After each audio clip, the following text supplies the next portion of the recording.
محبوب سے دل برداشتہ ہو کر انتقاماً نیک یا ملحد ہو جانا خود فراری ہے۔ موت کا فرشتہ سائرن بجاتی ایمبولینس سے ریس نہیں لگاتا۔ سالگرہ کے کیک پر موم بتیاں نہیں، اگربتیاں روشن کی جائیں۔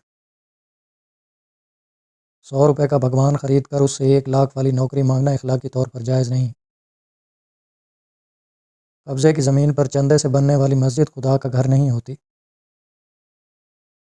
روشنی کی رفتار سے زیادہ تیز سوچ جب ذاتی انا سے آگے سفر نہ کرے تو جہالت کے وسعت کا اندازہ لگایا جا سکتا ہے۔ خدا بے نیاز ہے، مخلوق سے پیار بھی کرتا ہے، تو کیا ہم بولنے کی سزا بھگت رہے ہیں؟ محبت اندھی ہوتی ہے، نفرت آنکھیں رکھتی ہے، قانون اندھا ہوتا ہے، عدالت بہری ہوتی ہے۔ 5 بچوں کی ادھیڑ عمر ماں جب اپنے جوان آشنا کے ساتھ بچوں کو چھوڑ کر بھاگ جائے تو ثابت ہوتا ہے کہ ذہانت دودھ پلانے اور بچے پیدا کرنے سے حاصل نہیں ہوتی۔ کوئی الڑ دوشیزہ جب دیکھنے کے بدلے مسکراہٹ پیش کرے اور دیکھنے والا بالوں میں ہاتھ پھیرنے لگ جائے تو سمجھیں کہ دریا پہ پل بن گیا ہے اور کشتیاں درمیان میں سلگنے لگی ہیں۔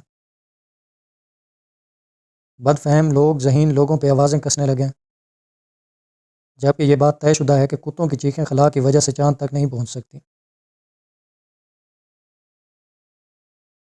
علم کی ایک قسم کم علمی بھی ہے اور جہالت کی ایک قسم کثیر علمی کا از خود اعتراف ہے۔